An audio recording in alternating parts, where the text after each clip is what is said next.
నామానికి మహిమ కలుగును గాక. ఆమేన్. దేవుని పరిశుద్ధ నామానికి మహిమ కలుగును గాక. ఆమేన్. హల్లెలూయా. ప్రియ దేవుని సంగమా, రక్షకుడు విమోచకుడైనటువంటి యేసుక్రీస్తు వారి దివ్యమైన నామంలో మహిమ. ఈరోజు సజీవంగా దేవుడు ఉంచిన విధానాన్ని బట్టి దేవునికి సమస్త మహిమ ఘనత ప్రభావాలు కలుగును గాక. ఆమేన్. హల్లెలూయా. అదే రీతిగా సంఘ బిడ్డలైనటువంటి మీ అందరికీ కూడా ఆశీర్వాదమునకు కారణమైనటువంటి క్రీస్తు నామములో మీ అందరికీ వందనాలు, శుభాలు తెలియజేస్తున్నా. అందరికీ వందనాలు, అందరికీ వందనాలండి. ప్రియదేవుని బిడ్డలారా, మనం ఏమై ఉన్నామో అది దేవుని యొక్క మహాకృప, దేవుని యొక్క మహాకృప. ఈరోజు మనం దేవుని ఆరాధిస్తున్నాం, లేక దేవుని సన్నిధికి వచ్చాం, దేవునితో ఉన్నామంటే దేవుని యొక్క కృప, దేవుని యొక్క కృప. గత ఆదివారం నుండి ఈ ఆదివారం వరకు దేవుడు మనల్ని వాక్యముతో, ఆరోగ్యముతో, వాతావరణముతో దేవుడు మనల్ని పోషించి నడిపించి దీవించాడు. అందుని బట్టి దేవునికి స్తోత్రం. ఆమేన్. హల్లెలూయా. ప్రియదేవుని బిడ్డలారా, కొన్ని మాటలు చెప్పి దేవుని వాక్య భాగంలోనికి నేను వెళ్ళిపోతాను. సమయం వైపు కాదు, దేవుని వైపు చూద్దాం. సమయానికి దేవుని మహాకృపను బట్టి, దేవుని సమయంలోనే దేవుడు నాకు ఇచ్చిన కృపను బట్టి సమయంలోనే ముగించడానికి ప్రయత్నం చేస్తాను. ఒక 30 లేదా 25-30 నిమిషాలు. ఎందుకంటే ఈ వారం అంతా కూడా దరిదాపుగా ఒక 4-5 మెసేజ్లు మీరు విన్నారు. సోమవారం, మంగళవారం, బుధవారం, శుక్రవారం మీరు చక్కని వాక్యాలు విన్నారు. అందుని బట్టి దేవునికి స్తోత్రం. దానికి ముందు ఆదివారం దేవుడు స్థానిక సంఘ కాపరి గారి ద్వారా, మనోహర్ ద్వారా దేవుడు మనతో మాట్లాడాడు. దానికి ముందు మొదటి ఆదివారం బండలో నుండి తేనె వచ్చింది, బండలో నుండి నీరు వచ్చింది, బండలో నుండి నూనె వచ్చింది అనేటువంటి ఒక ఆత్మ సంబంధమైనటువంటి వాక్యాన్ని కూడా మనం విన్నాం. అయితే ప్రియ దేవుని బిడ్డలారా, దేవుడు మన జీవితాలతో మనతో దేవుడు ఎందుకు ఈ రీతిగా మాట్లాడుతున్నాడు అని ఆలోచన చేస్తే, ఈ సంవత్సరం 2024వ సంవత్సరం ముగింపులోనికి మనం వచ్చేసాం. 22వ రోజులోనికి మనం వచ్చేసాం. 12వ నెల 22వ రోజులోనికి మనం వచ్చేసాం. మీ అందరికీ సేవకునిగా నేను ఇచ్చేటువంటి ఒక సలహా, ఉచిత సలహా మీరు స్వీకరించవచ్చు, స్వీకరించకపోవచ్చు. అది మీ చేతుల్లో ఉంది. అయితే సేవకునిగా నేను చెప్పేటువంటి మాట ఏంటంటే, 2024వ సంవత్సరం క్రిస్మస్ నెలలో మనమున్నాం. క్రీస్తుని ఆరాధించేటువంటి పండుగ నెలలో మనం ఉన్నాం. ఈ సంవత్సరం ముగింపులోనే మీకు ఎవరైనా శత్రువులుగా మీరు అనుకున్న, లేకపోతే మిమ్మల్ని ఎవరైనా శత్రువులుగా మీ రక్త సంబంధులు కానీ, మీ బంధువులు కానీ, మీ స్నేహితులు కానీ, లేకపోతే దూరంగా ఉన్నటువంటి మీ బంధుమిత్రులు కానీ, ఎవరితోనైనా మీకు చిన్నపాటి విరోధమో లేకపోతే చిన్నపాటి మనస్పర్ధలు ఉన్న వాటన్నిటినీ విడిచిపెట్టి 2025 నూతన సంవత్సరంలోనికి క్షేమంగా మనం వెలుదుము గాక. ఆమేన్. హల్లెలూయా. ఎందుకంటే రోజులు అయిపోతున్నాయి. కక్షలు పెట్టుకొని, కార్పణ్యాలు పెట్టుకొని, భేదాలు పెట్టుకొని ఎంతకాలం బతుకుతాం? మహా మనిషి బతికితే 80 సంవత్సరాలు, 60 సంవత్సరాలు. 60 సంవత్సరాల తర్వాత ఒకవేళ 80 సంవత్సరాలు మూలిగి బతికితే 80 సంవత్సరాలు. ఈ 80 సంవత్సరాల్లోకి వస్తే మళ్ళీ కోడలు కానీ, కొడుకు కానీ, మనల్ని చిన్నప్పుడు మనకి డైపర్ వేసినటువంటి తల్లి, ఒకవేళ మన పిల్లలకి మనం డైపర్ వేస్తాం కదా, మనమంటే డైపర్లు వేస్తాం, మన తల్లిదండ్రులు డైపర్లు వేయలేదు, మన బట్టలు ఉతికారు. మన వృద్ధాప్యంలోకి వచ్చి మన వాష్రూమ్లోకి వెళ్ళి వచ్చిన తర్వాత వాళ్ళేటి మా అమ్మ ఇంత కంగాలు చేసింది అని వాతావరణంలో ఉన్నాం. మనిషి జీవితం అంతే. ఎవరితో విరోధ భావం పెట్టుకోకండి. దేవుని వాక్యం ఏం చెప్తుందంటే, సాధ్యమైనంత వరకు అందరితో సమాధానంగా ఉండు అని అంటుంది. అదే రీతిగా మీకు తెలిసిన మీ బంధువులందరికీ వీలైతే అందరి గృహాలకు వెళ్ళండి, అందరితో ఒకసారి చూడండి, అందరినీ పలకరించండి, చేతనైతే అందరి గురించి ప్రార్థన చేయండి. దేవుడు మనల్ని దీవించును గాక. ఆమేన్. హల్లెలూయా. హల్లెలూయా. అదే రీతిగా ప్రియ దేవుని బిడ్డలారా, గతించిన ఆదివారం ఓ 2 మాటలు చెప్పాను. నువ్వొక నలుసు, తల్లి గర్భంలోనికి నువ్వు వెళ్ళిన ఒక నలుసు. ఆ నలుస్సును దేవుడు ఒక జున్ను గడ్డను పేరబెట్టినట్టుగా దేవుడు మనల్ని తల్లి గర్భంలో పేరబెట్టాడు. భక్తుడైన యోబు అంటాడు, యోబు గ్రంథంలో, జున్ను గడ్డను పేరబెట్టినట్టుగా నువ్వు నన్ను పేరబెట్టావు, ఎముకలతో, నరములతో, కండరాలతో నువ్వు నన్ను సంధించావు అని భక్తుడైన యోబు మనిషి యొక్క ఆ జన్మ ప్రక్రియను గురించి యోబు గ్రంథంలో చెబుతూ ఉంటాడు. దేవునికి స్తోత్రం. ఆమేన్. హల్లెలూయా. ఇంకా తల్లి గర్భంలో మనందరికీ తెలుసు, ఉమ్మనీరు ఉంటుంది కదా, బిడ్డ ఉమ్మనీరు ఉంటుంది కదా. బిడ్డకి ఉమ్మనీరుకి ఉల్లిపొర ఉంటుంది చూసారా? ఉల్లిపొర అంత మందముతో బిడ్డకి ఉమ్మనీరుకి ఒక పొర ఉంటుంది అంతే. ఆ పొర తెగిపోతే బిడ్డ ఉమ్మనీరు తాగేస్తాడు. ఉమ్మనీరు తాగేస్తే ఆ బిడ్డ తల్లి గర్భంలో చనిపోతాడు. అంత భద్రతలో దేవుడు మనల్ని నింపి నడిపించి ఈ లోకంలోనికి దేవుడు పంపించాడు. దేవునికి స్తోత్రం. ఆమేన్. హల్లెలూయా. కాబట్టి అందరితో సమాధానంగా ఉండండి. ముఖ్యంగా భార్య భర్తలకి నేనిచ్చేటువంటి సూచన, సేవకునిగా నేనిచ్చేటువంటి సూచన, 2 చేతులు జోడించి భార్యాభర్తలుగా సమాధానంతో ఉండండి. ఆ సమాధానం మీ బిడ్డల జీవితాలకు గొప్ప ఆశీర్వాదాన్ని తీసుకొని వస్తుంది. ఆమేన్. హల్లెలూయా. ఆమేన్. హల్లెలూయా. ఈ లోకంలో ఓ గొప్ప వ్యక్తి చెప్పాడు, స్త్రీ మనిషి జీవితంలో పురుషునికి స్త్రీతో, నీతో పుట్టింది ఒక ఆడది నీ అక్క, అదే రీతిగా నువ్వు జన్మనిచ్చింది ఆడది నీ కూతురు, నీకు జన్మనిచ్చింది తల్లి ఆడది. అదే రీతిగా భార్యని గురించి అబ్దుల్ కలాం గారు చక్కని మాట అన్నారు, నీ కోసమే పుట్టిన స్త్రీ నీ భార్య. నా కోసం పుట్టింది మా ఆవిడ తబిత రత్నం. ఆవిడ రత్నం అంటే ఇంటి పేరు. రత్నం అంటే మళ్ళీ మీరు ఏదో పొగుడుతున్నానని మీరు అనుకోకండి. ఆవిడ ఇంటి పేరు రత్నం, మా ఇంటి పేరు బయ్య. దేవునికి స్తోత్రం. ఆమేన్. హల్లెలూయా. కాబట్టి మీకోసం పుట్టింది మీ భార్య.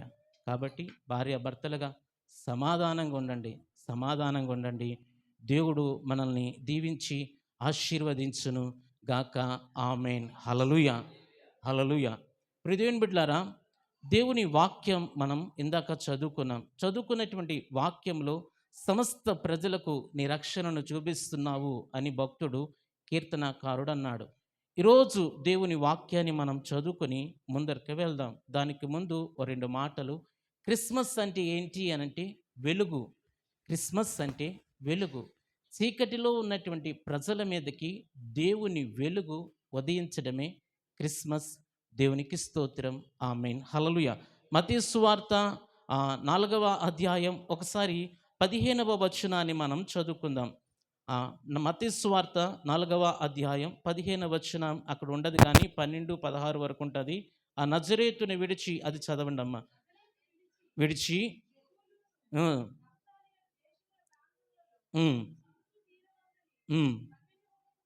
వచ్చి ఉండెను, దేశమును ఆవలినున్న సముద్ర తీరమున అన్యజనులు నివసించు గలిలయ చీకటిలో కూర్చుండి ఉన్న ప్రజలను గొప్ప వెలుగు చూచిరి. మరణ ప్రదేశములోను మరణ ఛాయలలోను కూర్చుండి ఉన్న వారికి వెలుగు ఉదయించును అని ప్రవక్త అయిన యెషయా ద్వారా పలుకుబడినది నెరవేరునట్లు ఈలాగు జరిగెను. దేవునికి స్తోత్రం. ఆమేన్. హల్లెలూయా.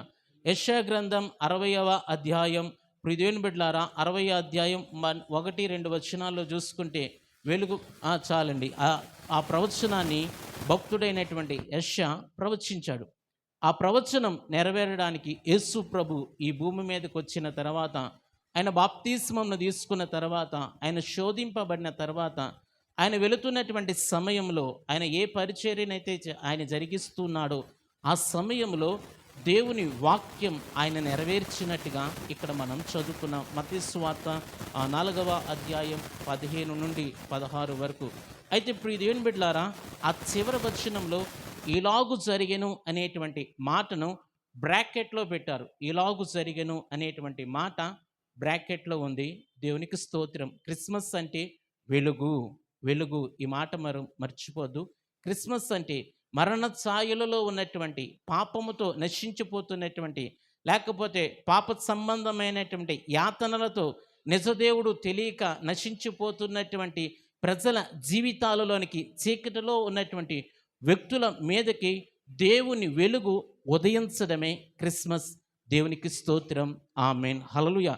ఆ వెలుగు ఏం చేస్తుంది అనంటే, ఆ వెలుగు బ్రతికిస్తుంది, ఆ వెలుగు నడిపిస్తుంది, ఆ వెలుగు బాగు చేస్తుంది, ఆ వెలుగు దీవిస్తుంది. దేవునికి మహిమ కలుగునుగాక. ఆమేన్. అదే రీతిగా ప్రియ దేవుని బిడ్డలారా, ఇలాగు జరిగెను అనేటువంటి మాటను బ్రాకెట్లో ఉంచారు. దానిని మనం ఒకసారి ఆలోచన చేసి ముందుకు వెళ్ళిపోదాం. ఇప్పటి కాలంలో అంటే పెండ్లి పత్రికలు అందరూ కూడా బీటెక్, ఎంటెక్ అని రాసేస్తున్నారు. ఇదివరకు నాకు ఊహ తెలిసినప్పుడు డిగ్రీ చదువుతున్న వ్యక్తి పెళ్లి సంబంధం పల్లెటూరులో తొందరగా చేసే సమయంలో, ఆ వ్యక్తి యూనివర్సిటీలోకి వచ్చి డిగ్రీ చేస్తున్న సమయంలో బిఏ అని రాసి బ్రాకెట్ పెట్టేవారు. ఏంటంటే ఆ వ్యక్తి ఇంకా కూడా బిఏ కంటిన్యూ చేస్తున్నాడు, ఇంకనూ పూర్తి చేయలేదు అని చెప్పడానికి అర్థంగా ఆ బ్రాకెట్ పెట్టేవారు. దేవునికి స్తోత్రం. ఎందుకు ఈ మాట చెప్తున్నంటే, బైబిల్ గ్రంథములో రాయబడిన ప్రతి అక్షరానికి, ప్రతి ఫుల్ స్టాప్కి, ప్రతి కామాకు కూడా ఒక ఆత్మీయ అర్థాన్ని దేవుడు ఇమిడి ఉంచాడు. ఈ బ్రాకెట్కి అర్థం ఏంటో తెలుసా? యేసు ప్రభు ఆ రోజు పరిచర్య ప్రారంభించిన నాటి నుండి నేటి వరకు కూడా ఆ రక్షణ వెలుగు అనేక మంది మీదకి ఉదయిస్తూనే ఉన్నది. ఆ వెలుగు ఎప్పుడు కూడా పూర్తి కాలేదు. ఆ వెలుగు ఎప్పుడు పూర్తవుతుందయ్యా అనంటే, ఆయన రాకడ, రెండవ రాకడ వచ్చినప్పుడు ఆ రక్షణ వెలుగు యొక్క ప్రక్రియ పూర్తి అవుతుంది. దేవునికి స్తోత్రం. ఆమేన్, హల్లెలూయా. అందుకే మనందరికి అర్థమయ్యేటువంటి భాషలో ప్రభు చెప్పాడు కదా, సర్వలోకమునకు వెళ్ళండి, సర్వ సృష్టికి సువార్త అందింపబడిన తర్వాత నా రాకడ వస్తుంది, నేను వస్తాను అని ప్రభువు శిష్యులకు చెప్పినట్టుగా పత్రికల్లో, సువార్తల్లో మనము చూడగలుగుతూ ఉంటాం. దేవునికి స్తోత్రం.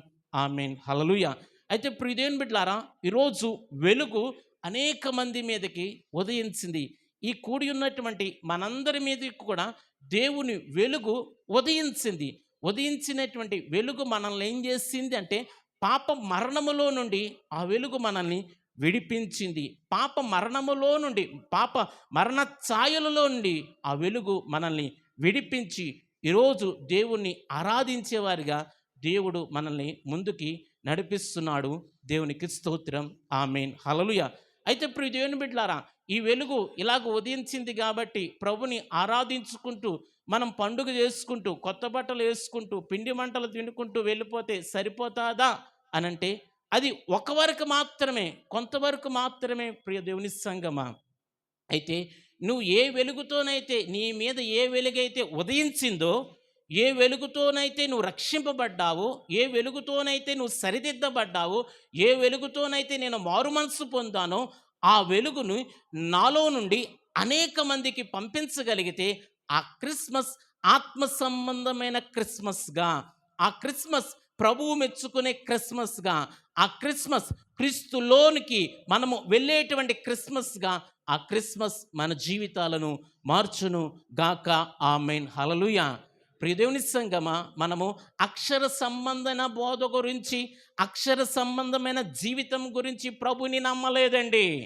ఆత్మ సంబంధమైన బోధ గురించి, ఆత్మ సంబంధమైన ఆశీర్వాదం గురించి, ఆత్మ సంబంధమైనటువంటి దీవెనల గురించి మనం ప్రభుని నమ్ముకున్నాం.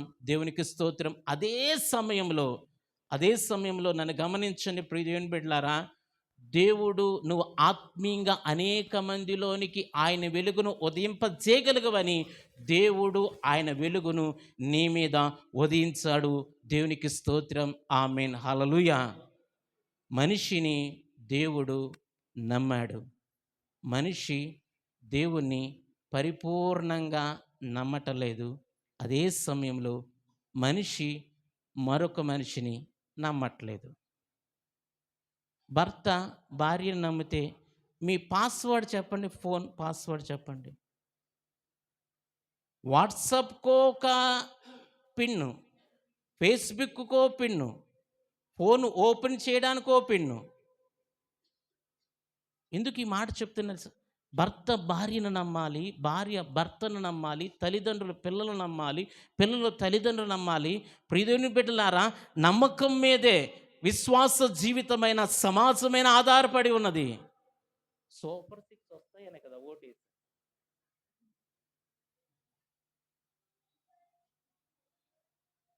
ప్రియదేవుని బిడ్డలారా, కాబట్టి నమ్మకం చాలా విలువైనది. ప్రభువు నమ్మాడు, ప్రభువు నిన్ను నమ్మాడు. నువ్వు వెలుగుతో ఉన్నటువంటి నీలో నుండి ఆ వెలుగు రిఫ్లెక్ట్ అవ్వాలి. నీలో నుండి వెలుగు రిఫ్లెక్ట్ అవ్వాలి. అయితే ఆ వెలుగు రిఫ్లెక్ట్ అవ్వడాన్ని అపోస్తుడైనటువంటి పౌలు గారు చక్కగా మాట్లాడుతుంటారు. 2వ కొరింథీ పత్రిక 3వ అధ్యాయం ఒకసారి 18వ వచనాన్ని చదువుకున్న తర్వాత మిగిలిన మనం ఎక్కడ చూడం, కానీ మా లూకా సువార్తలో ఉన్నటువంటి వాక్యాలు మనం చూస్తాం. అది చదవండి అమ్మా. 2వ కొరింథీ పత్రిక 3వ అధ్యాయం 18వ వచనాన్ని చదువు. మనమందరమును మహిమను అద్దము వలె ప్రతిఫలింపజేయచు మహిమ నుండి అధిక మహిమకు పొందుచు ఆ పోలికగానే మార్చబడుచున్నాం. చాలండి. ప్రియదేవుని బిడ్డలారా, ఇక్కడ అపోస్తలుడైన పౌలు ఇందాక మనం మాట్లాడుకున్నటువంటి మత్తయి సువార్త, అదే రీతిగా యెషయా గ్రంథంలో ఉన్నటువంటి వెలుగును గురించి ఆయన పరిపూర్ణంగా వివరణ ఇస్తూ ఏమంటున్నాడంటే, మనము అద్దములాగున్నాము, ఆ అద్దములాగున్నటువంటి మనం వెలుగును ప్రతిఫలింపజేస్తూ ఉన్నాము అని రాస్తున్నాడు. అంటే అద్దములాగున్నటువంటి మనం వెలుగును రిఫ్లెక్ట్ చేస్తున్నాము, అదే సమయంలో మనము ఆ వెలుగులో ఫలిస్తున్నాము అనేటువంటి 2 మాటల యొక్క కలయికను అక్కడ రాసినట్టుగా మనం చూడగలుగుతుంటాం. దేవునికి స్తోత్రం, ఆమేన్, హల్లెలూయా. ప్రియదేవుని బిడ్డలారా, ఒక చిన్న ఉపమానాన్ని చెప్పి నేను ముందుకు వెళ్ళిపోతాను. చిన్నప్పుడు నేను మా అమ్మమ్మ గారి ఇంటికి వెళ్ళేవారును. అక్కడ ఇల్లు పెంకిటిల్లే, కానీ కరెంట్ ఉండేది కాదు. ఒక రూము వరండా ఉండేది, వంటగది ఉండేది, ఒక రూమ్ ఉండేది. అయితే అద్దం తీసుకొని బయటకు వచ్చి సూర్యుని యొక్క ఆ కిరణాలకి అద్దాన్ని పెట్టినప్పుడు అద్దంలో నుండి వెలుగేమవుతుంది? రిఫ్లెక్ట్ అవుతుంది. రిఫ్లెక్ట్ అయిన తర్వాత ఆ రూమ్లో కొద్దిగా వెలుగు అనేది వస్తూ ఉండేది. దేవునికి స్తోత్రం, ఆమేన్.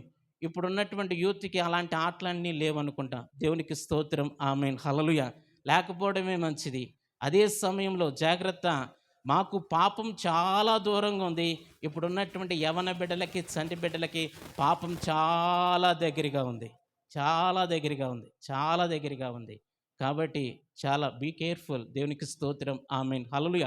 అందుకనే అద్దము వలె మనము ప్రతిఫలింపజేస్తూ, అద్దము ఎలాగైతే సూర్యుని కిరణం తన మీద పడినప్పుడు ఆ వెలుగును ఎలాగైతే అది తీసుకుని తిరిగి ఆ వెలుగుని అది ఏం చేస్తుందంటే రిఫ్లెక్ట్ చేస్తుంటుంది. అది వెలుగు తిరిగి మళ్ళీ ఇంకొక చీకటి ప్రదేశానికి ఆ అద్దంలో ఉన్నటువంటి వెలుగు మళ్ళీ ఆ చీకటి ప్రదేశంలోనికి వెళ్తుంది. వెళ్ళినప్పుడు ఆ చున్నటువంటి చీకటి ప్రదేశంలో ఒకలాంటి వెలుగు వచ్చి ఒక సంతోషం అనేది కలుగుతుంది.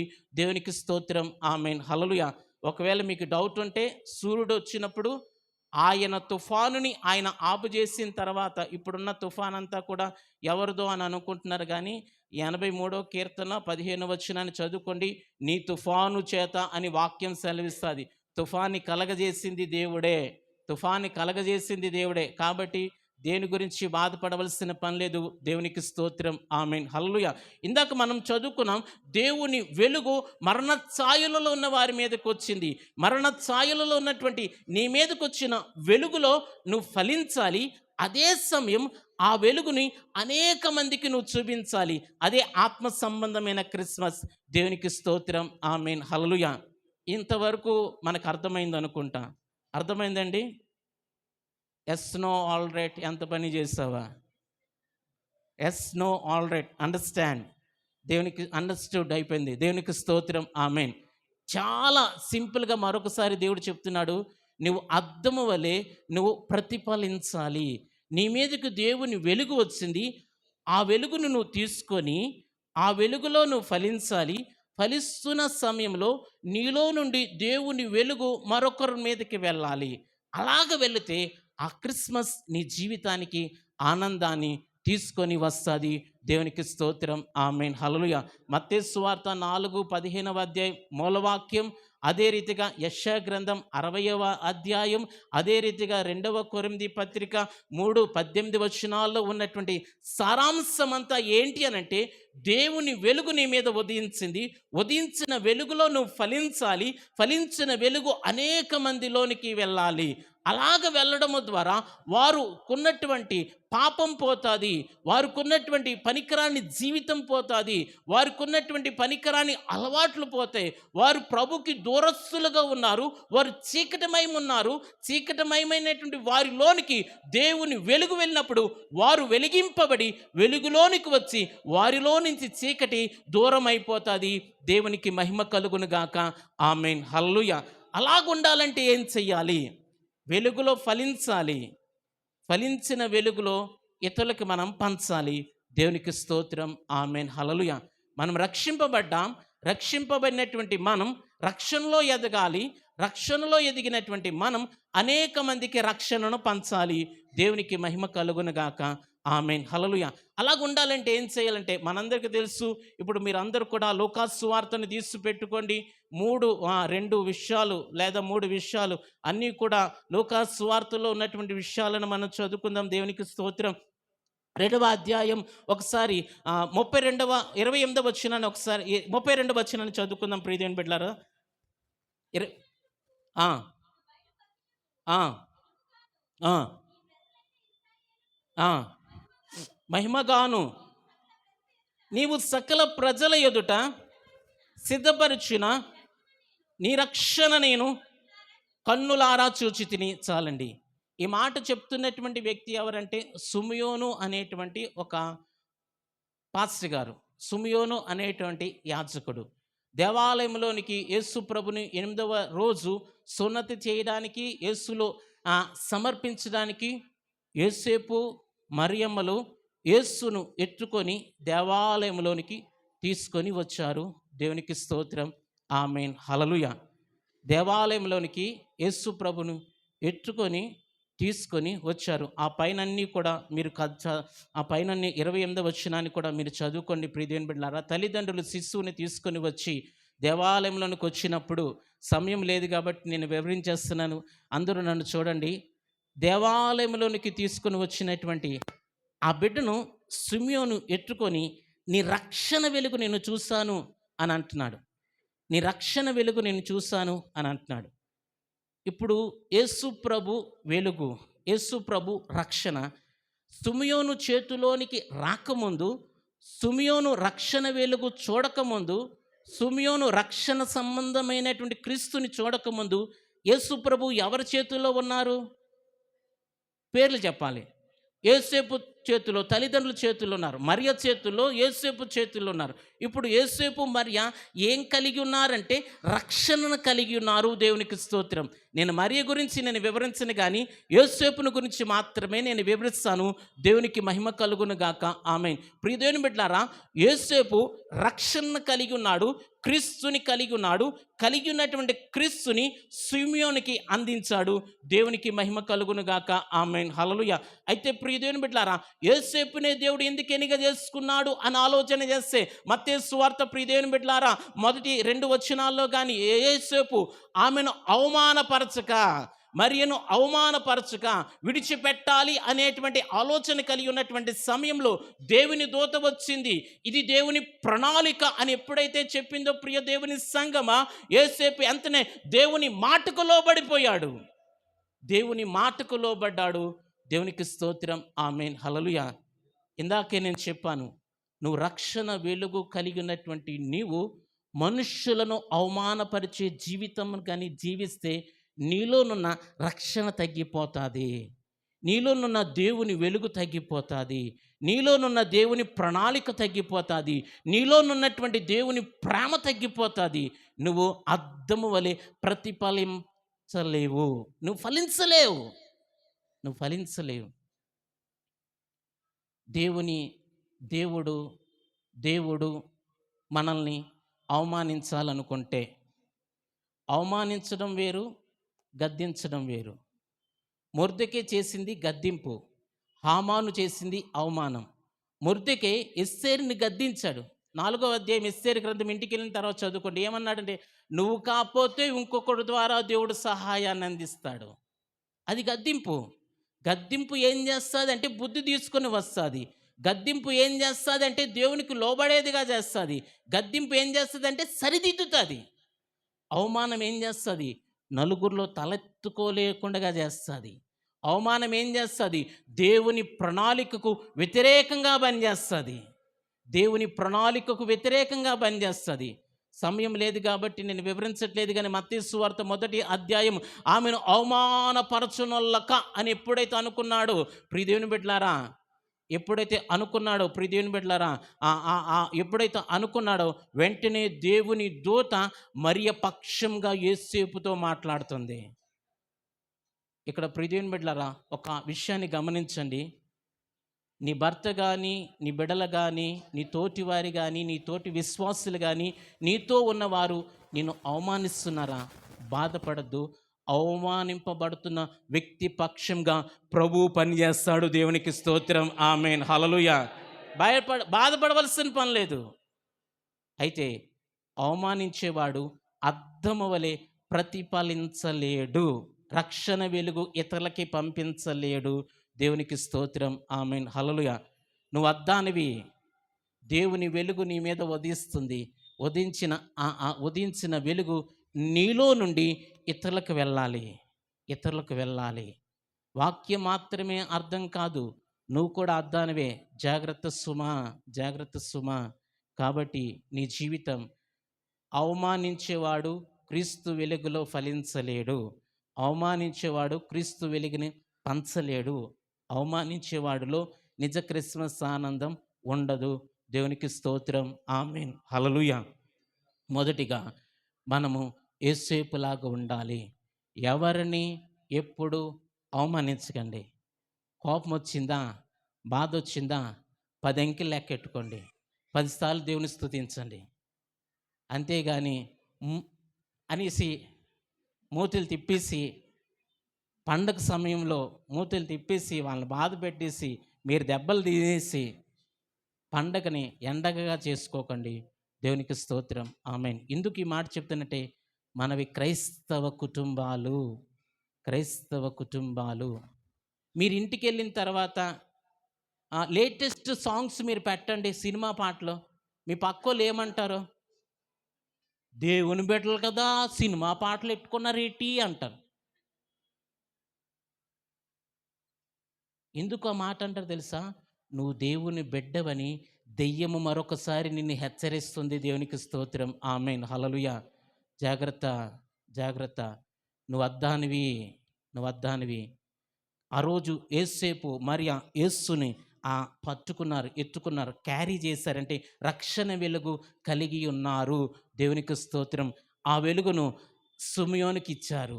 సిమియోను చూసి, నాదా నీ రక్షణ నేను చూసి తిని, నా మీదకి నీ వెలుగు వచ్చింది, ఇప్పుడు నేను సమాధానముతో పోతున్నాను అని అక్కడ మాట్లాడుతున్నాడు. దేవునికి స్తోత్రం, ఆమేన్, హల్లెలూయా. ఇంకో మాట చెప్పినప్పుడు దేవుని బిడ్డలారా, మనం ఆత్మీయంగా బ్రతికితే అనేక మందికి మనం సమాధానాన్ని పంచేవారిగా మారిపోతాం. దేవునికి స్తోత్రం, ఆమేన్, హల్లెలూయా. మనం అనేక మందికి సమాధానాన్ని పంచేవారిగా మారిపోతాం. మన కుటుంబంలో మన ద్వారా సమాధానం, మన బంధువుల్లో మన ద్వారా సమాధానం, మన సంఘములో మన ద్వారా సేవకునికి సమాధానం. దేవునికి స్తోత్రం, ఆమేన్, హల్లెలూయా. నీ ద్వారా నీ కాపరికి అసమాధానం కలుగుతుందంటే నువ్వెక్కడో ఫలించటలేదు. వెలుగు వచ్చింది, వెలుగును ఆపేసావు. వెలుగును ఆపకూడదు. వెలుగులో ఫలించాలి, వెలుగుని రిఫ్లెక్ట్ చేయాలి. ఇదే నిజ క్రిస్మస్. దేవునికి స్తోత్రం, ఆమేన్, హల్లెలూయా. దేవునికి స్తోత్రం. మొదటిగా యేసేపులాగా మనం ఉండాలి. ఇంకా దానికి మనం పెట్టుకునేటువంటి పేరేటంటే, నువ్వు రక్షణ కలిగి ఉండాలి, రక్షణను అందించాలి. దేవునికి స్తోత్రం. నువ్వు వెలుగును కలిగి ఉండాలి, వెలుగును అనేక మందికి అందించాలి. దేవునికి స్తోత్రం. హల్లెలూయా. రెండోదిగా చూద్దాం ప్రియదేవుని బిడ్డలారా, అదే లూకా సువార్త 4వ అధ్యాయం ఒకసారి 18వ వచనాన్ని మనం చదువుకుందాం ప్రియదేవుని. ఉన్నది అభిషేకించును, విడుదలయు 21 వచనాన్ని చదవండి. అదే అధ్యాయం 22 చదివండి. 22 చదివండి. ఆయనను గురించి సాక్ష్యం ఇచ్చుచు మాటలకు ఆశ్చర్యపడి. దేవునికి స్తోత్రం, దేవునికి స్తోత్రం. హల్లెలూయా. ప్రియదేవుని బిడ్డలారా, ఈ విషయాన్ని చెప్పి నేను ముగించేస్తా, సమయం అవుతుంది. ఆ రెండవ ఆరాధన తర్వాత మనకు ఒక ఆదరణ కూడుకుంది, సమయం కూడా మనకి చాలా ముఖ్యం. కాబట్టి మొదటిగా రక్షణను కలిగి ఉండాలి, యేసులాగా మనం బ్రతకాలి, ఎవరిని మనము అవమానించకూడదు. అవమానించామా నీలో నుండి దేవుని వెలుగు వెళ్ళిపోతుంది. రెండవదిగా ఇక్కడ యేసు ప్రభు దేవాలయంకి వెళ్ళేటువంటి వాడుక ఉంది. యేసు ప్రభుకి వాక్యాన్ని చదివేటువంటి వాడుక ఉంది. దేవునికి స్తోత్రం. ఈరోజు నేను నిన్ను అడుగుతున్నటువంటి ప్రశ్న, నేను కాదు, నాలో నుండి దేవుడు మనల్ని అడుగుతున్నటువంటి ప్రశ్న, ప్రతిరోజు నీకు దేవాలయానికి వెళ్ళేటువంటి వాడుక ఉందా, అలవాటు ఉందా? ఆదివారం దేవుని మందిరానికి వచ్చేటువంటి అలవాటుని చేసుకో. ప్రతి శుక్రవారం దేవుని మందిరానికి వచ్చేటువంటి అలవాటుని చేసుకో. అదే సమయంలో నీ కష్టకాలంలో, నీ ఇబ్బంది కాలంలో దేవుని మందిరానికి వచ్చేటువంటి అలవాటుని చేసుకో. అదే సమయంలో దేవుని వాక్యాన్ని చదివేటువంటి అలవాటును కూడా నువ్వు చేసుకుంటే ఆత్మ సంబంధమైనటువంటి అలవాటు ఆత్మ సంబంధమైన ఆశీర్వాదాన్ని తీసుకొని వస్తుంది. శరీర సంబంధమైన అంటే అలవాటు శరీరానికి ఎలాగైతే అనారోగ్యాన్ని తీసుకొని వస్తాదో, ఈరోజు నీకున్నటువంటి అలవాట్లను మార్చుకో. ఉదయాన్నే లేవు, ప్రార్థన చేయి, ఉదయాన్నే లేవు, బైబిల్ వాక్యాన్ని చదువు. దేవునితో నీవు ఏమవుతావు అంటే అభిషేకింపబడతావు. దేవుని ఆత్మ నా మీద ఉన్నది. ప్రభు చెబుతున్నటువంటి మాట, దేవుని ఆత్మ నా మీద ఉన్నది, నేను సువార్తను ప్రకటిస్తాను. దేవుని ఆత్మ నా మీద ఉన్నది, అనేక మందికి వెలుగును పంచుతాను. దేవుని ఆత్మ నా మీద ఉన్నది, అనేక మందిని నేను ఆదరిస్తాను. దేవుని ఆత్మ నా మీద ఉన్నది, నేను సాక్షిగా బ్రతుకుతాను. దేవుని ఆత్మ నా మీద ఉన్నది. వాక్యాన్ని నెరవేర్చేవాడిగా నా ఎదుటి వ్యక్తి నన్ను చూస్తున్నటువంటి సమయంలో నేను బ్రతుకుతానని యేసు తీర్మానం చేసుకున్నాడు. దేవునికి స్తోత్రం. దేవుడే, వెలుగైనటువంటి దేవుడే ఈ భూమి మీద మనిషిగా బ్రతుకుతున్నటువంటి సమయంలో తన ఆత్మ అభిషేకాన్ని తెలుసుకున్నాడు. నీ అభిషేకాన్ని నువ్వు తెలుసుకోవాలి, నా అభిషేకాన్ని నేను తెలుసుకోవాలి. నా అభిషేకం ఏంటో తెలుసా ప్రియదేవుని సంఘమా? ప్రియదేవుని సంఘం అనేక సంఘాలకు వెళ్ళాలి, అనేక సంఘాలను ఆదరించాలి, బలపరచాలి. దేవుడు సంఘం ఇస్తాడు, ఎక్కడ సేవిస్తాడో అది నాకు అనవసరం. బతుకున్నంత వరకు ప్రతి ఆదివారం ఏదో సంఘానికి వెళ్ళి వాక్యాన్ని బోధిస్తున్నాడు, అది చాలు నాకు, సంఘాన్ని బలపరుస్తున్నాను. అంతకన్నా ఇంకేం కావాలి? శ్రీకాకుళం నుండి బెంగుళూరు వరకు సంఘాలన్నీ నావే. కాపర్లు ఉంటారు, శ్రీకాకుళం నుండి బెంగళూరు వరకు వెళ్ళి బోధించాను. ప్రియదేవుని బిడ్డ, దేవుని మహాకృప, మీ అందరి ప్రార్థన, సేవకుల ప్రోత్సాహం. దేవునికి స్తోత్రం. ఆమేన్. ఈరోజు దేవుడు నన్ను అభిషేకించాడు, పాటలు పాడడానికి నేను అభిషేకించాడా? మంచిది, అభిషేకాన్ని తెలుసుకో. అదే సమయంలో దేవుని మందిరంలో పరిచర్య చేయడానికి దేవుడు నేను అభిషేకించాడా? తెలుసుకో. ఆయన వెలుగుతో నిన్ను దేవుడు ఎందుకు అభిషేకించాడో యేసు తెలుసుకున్నాడు. అదే సమయంలో ప్రియదేవుని బిడ్డలారా, అభిషేకించబడిన వాడు, ప్రియదేవుని బిడ్డలారా, అందలం ఎక్కడో, అభిషేకించబడిన వాడు అందలం ఎక్కడో. ఒకసారి 21వ వచనాన్ని 22వ వచనాన్ని చదవండి అమ్మా. ఆయనను తేరి చూడగా, వాక్యాన్ని ఆయన చదువుకున్నాడు. ఇలాగా అక్కడ సమాజ మందిరం ఇలాగ ఉండేది. ఆయనకి ఆ చుట్టలు, యెషయా గ్రంథం ఆ చర్మపు చుట్టలలో రాయబడినటువంటి ధర్మశాస్త్రాన్ని ఇచ్చారు. ఇచ్చిన తర్వాత ఆయన ఇలాగ వచ్చి చదివిన తర్వాత వెళ్ళి ఆ నలుగురితో కూర్చున్నాడు యేసు ప్రభు. నలుగురితో కూర్చున్నప్పుడు అందరూ కూడా, ఆ పక్కనున్న వారు అందరూ చూస్తున్నారు, ఈయన యేసేపు కుమారుడు, వడ్రంగి వాని కుమారుడు కదా. ఏంటి, ఈయన మాటలలో చాలా మాధుర్యం ఉంది, ఈయన మాటలలో చాలా అభిషేకం ఉన్నది. ఈ మాటలు నేడు మీ వినికిడిలో నెరవేర్చబడ్డాయని యేసు చెప్పాడు. దేవునికి స్తోత్రం. ఆమేన్. హల్లెలూయా. ఇంకా నువ్వు దేవునిలో వెలిగించబడిన నీవు దేవునిలో వెలగాలి, దేవునిలో వెలుగుతూ ఫలించి అనేక మందికి వెలుగును పంచాలి అనంటే వాక్యము నీలో నెరవేర్చబడుతుందో లేదో నీకు తెలుసు, నాకు తెలుసు. నా భక్తి నాకు తెలుసు, నా పరిశుద్ధత నాకు తెలుసు, నా ప్రార్థన నాకు తెలుసు. నేను వాక్యం చదువుతున్నప్పుడు, వాక్యం నన్ను గద్దిస్తున్నప్పుడు నేను వాక్యాన్ని ఎంతగా నా హృదయానికి హత్తుకుంటున్నానో నాకు తెలుసు. నా మనస్సుని నన్ను నేను మోసం చేసుకుంటే నా ఎంత దుర్మార్గుడు, నా ఎంత బుద్ధిహీనుడు భూమి మీద ఎవ్వరు ఉండరు. దేవునికి స్తోత్రం. నిన్ను నువ్వు మోసం చేసుకుంటే ప్రియదేవుని బిడ్డలారా, నీ ఎంత బుద్ధిహీనురాలు, నీ ఎంత బుద్ధిహీనుడు ఎవరు ఉండరు. నీ భార్యను మోసం చేయొచ్చు, నీ విశ్వాసుని మోసం చేయొచ్చు, నీ భర్తను మోసం చేయొచ్చు, ఆఖరికి దేవుణ్ణి కూడా మోసం చేసేవారు ఉన్నారు. దేవుణ్ణి కూడా మోసం చేసేస్తారు, కానీ నిన్ను నువ్వు మోసం చేసుకోలేవు. జాగ్రత్త సుమా, జాగ్రత్త సుమా, జాగ్రత్త సుమా. యేసు అంటున్నాడు ఆ మాటలు, నేడు మీ వినికిడిలో ఆ మాటలు నెరవేరాయి, నెరవేరాయి, నెరవేరాయి, నెరవేరాయి. దేవునికి స్తోత్రం. ప్రియదేవుని బిడ్డలారా, ఇక్కడ సింపుల్గా దేవుడు మనల్ని అభిషేకించాడు. అభిషేకం దేని కొరకు? అనేక మందిలోనికి వెలుగును పంచడానికి. అభిషేకం దేని కొరకు? వాక్యాన్ని నెరవేర్చడానికి. ఆ అభిషేకం దేని కొరకు? నలుగురితో ప్రభు ప్రేమతో కలిగి జీవించడానికి. దేవునికి స్తోత్రం. పనికిరాని ప్రేమలతో కాదండి, ప్రభు ప్రేమతో కలిగి జీవించాలి. ఒక చెల్లిని, ఒక స్త్రీని చెల్లిగా చూడలేం, ఒక సహోదరిని అన్నగా చూడలేం, సహోదరిగా మనం చూడలేం. మన కన్నులకు ప్రియదేవుని బిడ్డలారా పనికిరాని పొరలు కమ్మేశాయి. ప్రియ దేవుని సంగమా, జాగ్రత్త సుమా. దేవుడు నిన్ను అభిషేకించాడు, ఆయన ఆత్మతో నిన్ను అభిషేకిస్తున్నాడు. దేనికో తెలుసా? నువ్వు అద్దము వలె ప్రతిఫలించడానికి. దేవునికి స్తోత్రం. ఆమేన్. నీ మీదకు దేవుని వెలుగు వెళ్ళింది, వెళ్ళిన వెలుగు రిఫ్లెక్ట్ అయ్యి మళ్ళీ చీకటిలో ఉన్నటువంటి ప్రజల మీదకి వెళ్ళాలి. రిఫ్లెక్ట్ అయ్యి చీకటిలో ఉన్న ప్రజల మీదకి వెళ్ళినప్పుడు, వారు రక్షింపబడినప్పుడు నీ క్రిస్మస్ ఆనందం, నీ క్రిస్మస్ పట్టుచీర, నీ క్రిస్మస్ బిర్యానీ నీ జీవితానికి ఆశీర్వాదంగా ఉంటాయి. ఆమేన్. హల్లెలూయా. అలాగ ఉండకపోతే బిర్యానీ అరగదు, పట్టుచీర సిరిగిపోద్ది. నవ్వడానికో కాదు ప్రియదేవుని బిడ్డలారా, దేవుడు మనల్ని అభిషేకించాడు. ఏ రోజైనా ఆలోచించావా? యేసు ప్రభువే చెప్పాడు, నేను దీని కొరకు అభిషేకింపబడ్డానని. యేసు ప్రభువే మనిషిగా ఉన్నప్పుడు ఆయన సమాజ మందిరంలో, ఇంకనూ నేనేమంటానంటే ఆయన వెళ్ళేటువంటి సమాజ మందిరంలో యేసు ప్రభు సాక్ష్యాన్ని కలిగి ఉన్నాడు. దేవునికి స్తోత్రం. ఆమేన్. హల్లెలూయా.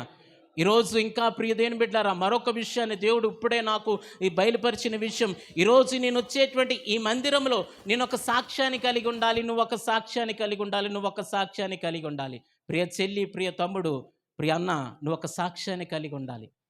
వాక్యాన్ని నెరవేరుస్తున్నాడు, వాక్య ప్రకారంగా జీవిస్తున్నాడు, ఆత్మీయంగా బ్రతుకుతున్నాడు, ఆత్మీయంగా మాట్లాడుతున్నాడు, ఆత్మీయంగా ఆలోచిస్తాడు, ఆత్మీయంగా పలకరిస్తాడు అనేటువంటి సాక్ష్యం నీ జీవితాన్ని క్రీస్తు వలె, క్రీస్తు నీ మీద ఉదయించిన వెలుగును రిఫ్లెక్ట్ చేసేదిగా ఉంటుంది, ప్రతిఫలించేదిగా ఉంటుంది. దేవునికి స్తోత్రం. ఆమేన్. హల్లెలూయా. జాగ్రత్తగా గుర్తుపెట్టుకో, నన్ను గమనించండి. నేను ముగిస్తున్నాను ప్రియదేవుని బిడ్డలారా, నేను ముగిస్తున్నాను. నువ్వు అద్దానివి, నీ మీద దేవుని వెలుగు ఉదయించింది. ఉదయించిన వెలుగు నిన్ను చీకటిలో నుండి విడిపించి నిన్ను అద్దము వలె మార్చింది. ఉదయించిన వెలుగు నీలో నుండి అనేక మంది మీదకి ఉదయించాలి. దేవునికి మహిమ కలుగునుగాక. ఆమేన్. ఉదయించాలి అనంటే నువ్వు అవమానించకూడదు, యేసేపులాగా ఉండాలి, యేసేపులాగా ఉండాలి. ఇంకను ప్రియదేవుని బిడ్డలారా, మత్తయి సువార్త, యేసు ప్రభు ఆ పుట్టిన తర్వాత యేసేపు ఏం చేశాడు తెలుసా? నజరేతుకి వెళ్ళమంటే నజరేతుకి వెళ్ళాడు. హేరోదు చచ్చిపోయే వరకు మీరు అక్కడ ఉండండి అంటే అక్కడ ఉన్నాడు, పారిపోయాడు. ప్రియదేవుని బిడ్డలారా, మనము దేవుని ప్రణాళికని నెరవేర్చే విషయంలో కష్టపడేటువంటి వ్యక్తులుగా కూడా మనం బ్రతకాలి. దేవునికి స్తోత్రం. ఆమేన్. హల్లెలూయా. క్రైస్తవ భక్తి జీవితంలో కష్టాలు, నష్టాలు, ఆటుపోట్లు వస్తాయి, అయినా ఏవి మనల్ని ఏమి చేయలేవు. కారణం, నీ మీద దేవుని వెలుగు ఉదయించింది. దేవునికి మహిమ కలుగునుగాక. ఆ వెలుగు నీలో నుండి అనేక మందికి వెళ్ళాలి. ఇదే నిజ క్రిస్మస్. దేవునికి స్తోత్రం. నీతిమంతుడిగా ఎవరిని అవమానించకండి, ఎవరిని అవమానించకండి, అవమానించకండి. గద్దించండి, బుద్ధి చెప్పండి, అయితే అవమానించద్దు. అవమానించావా, నీ ద్వారా అవమానింపబడిన వ్యక్తితో దేవుడు ఫైట్ చేస్తాడు, నీతో ఫైట్ చేస్తాడు. దేవునికి స్తోత్రం. ఆమేన్. హల్లెలూయా. మరియ గురించి సాక్ష్యం ఎవరిచ్చారు? గాబ్రియేలు దూత ఇచ్చింది. గాబ్రియేలు దూత ఇచ్చిందంటే దేవుడు ఇచ్చినట్టే. దేవునికి స్తోత్రం. ఆమేన్. హల్లెలూయా. నీ భార్యను చేర్చుకో, ఆమె పరిశుద్ధాత్మల గర్భమైంది, నువ్వెందుకు అవమానిస్తున్నావు, అనుమానిస్తున్నావు అని అనగానే వెంటనే యేసేపు లోబడిపోయాడు. దేవునికి మహిమ కలుగునుగాక. ఆమేన్. హల్లెలూయా. అదే సమయంలో మీ అందరికీ ఆదరణతో కూడినటువంటి మాట, ఎవరైనా నిన్ను అవమానిస్తున్నారా, బాధపడద్దు, దేవుడు నీ పక్షంగా నిలబడిపోతున్నాడు. దేవునికి స్తోత్రం. ఆమేన్. హల్లెలూయా. నువ్వు ఎప్పుడైతే అవమానించబడతావో వెంటనే దేవుని దూత నీ దగ్గరికి వచ్చేస్తుంది. దేవుని దూత నీ దగ్గరికి వచ్చేస్తుంది. కారణం, నీ మీద వెలుగు ఉదయించి ఉన్నది. దేవునికి స్తోత్రం. ఆమేన్. ఆ వెలుగు అనేక మందికి పంచాలి. మొదటిది, రక్షణను కలిగి రక్షణను మనం పంచడమే నిజ క్రిస్మస్. రెండవదిగా, నీ అభిషేకాన్ని తెలుసుకొని దేవుని మందిరంలో నువ్వు విశ్వాసిగా కొనసాగుతూ సాక్ష్యాన్ని సంపాదించుకొని, మన పనికిరాని ప్రతి అలవాట్లను మార్చుకొని, వాక్యాన్ని చదవడం అలవాటు చేసుకొని, దేవుని మందిరానికి రావడం అలవాటు చేసుకొని, దేవుని సన్నిధిలో అందలం ఎక్కకుండగా నలుగురితో సమాధానముగా ఒక చక్కని ప్రేమ ఐక్యతలు, ప్రభు ప్రేమ ఐక్యతలను కలిగి నలుగురితో ఇతను దేవుని వాక్యాన్ని నెరవేర్చే సహోదరి, అక్క, అన్న, తమ్ముడు అని దేవుని సాక్ష్యాన్ని దేవుని మందిరంలో నువ్వు సంపాదించుకోవడమే నిజ క్రిస్మస్. దేవునికి స్తోత్రం. ఆమేన్. హల్లెలూయా. కళ్ళు మూసుకుందాం, చిన్న ప్రార్థన చేస్తాను. కళ్ళు మూసుకుందాం. ప్రేమ కలిగిన తండ్రి, మీ నామమునకు వందనాలు. నీ బిడ్డలు నీ మాటలు విన్నారయ్యా. విన్న మాటలు మా వినికిడిలో దీవించమని దేవా, మీరొక్కరే మహిమ ఘనత ప్రభావములు పొందమని ముందున్న కార్యక్రమాన్ని చేతులకు అప్పగిస్తున్నాం. నన్ను నేను మరుగుపరుచుతున్నందుకు నీకు స్తోత్రాలు ప్రభా. మీకే మహిమ ప్రభా. మేమందరము అతి వాక్యముతో బలపడుదుముగాక, క్రీస్తులో ఫలించుదుముగాక, క్రీస్తు వెలుగును అనేక మందికి అద్దము వలె మేము రిఫ్లెక్ట్ చేదుముగాక. మీకు స్తోత్రాలు తండ్రి. కృపతో నింపండి. యేసులో ప్రార్థించి వేడుచున్నాం తండ్రి. ఆమేన్.